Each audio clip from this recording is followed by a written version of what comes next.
Tu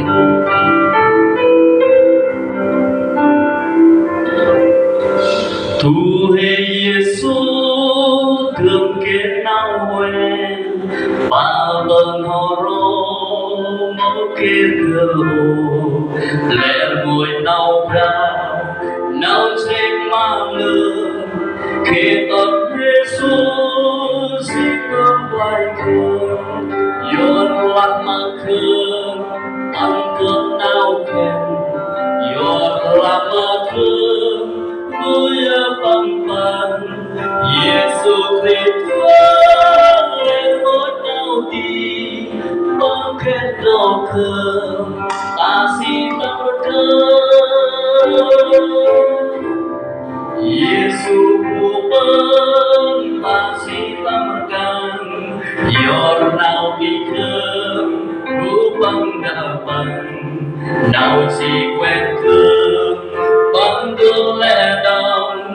đôi hầm bờ ngót đưa ta thương nhớ yod lạc mà thương bằng thương đau khen yod lạc mà thương uya bằng bằng Giêsu Christ về nỗi đau đi bằng khen đau thương ta xin tâm thương.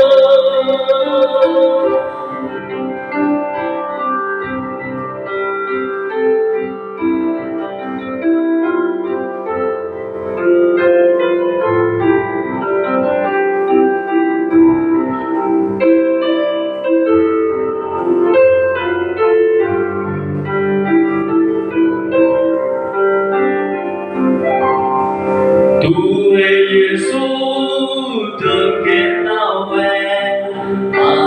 họ rô máu kết thừa lẽ ngồi nào ra nào chết mà lường khi tâm Giêsu xin tâm lại cường yod lạc mà cường bằng cơn đau khen yod lạc mà cường yod bằng bằng Giêsu Christ lên nỗi đau đi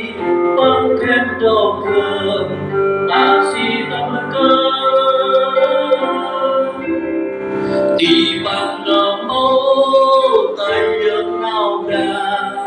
lẽ nào bằng con rất ngắn và bờn tâm nào bằng sơ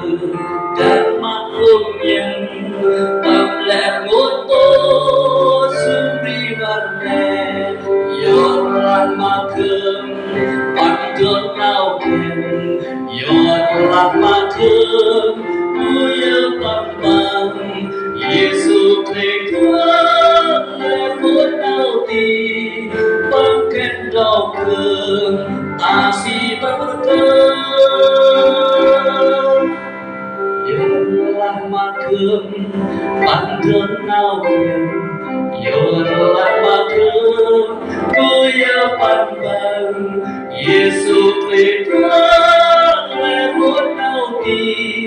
bằng khen đau thương ta xin tâm thương Giêsu Christ lên nỗi đau đi bằng khen đau thương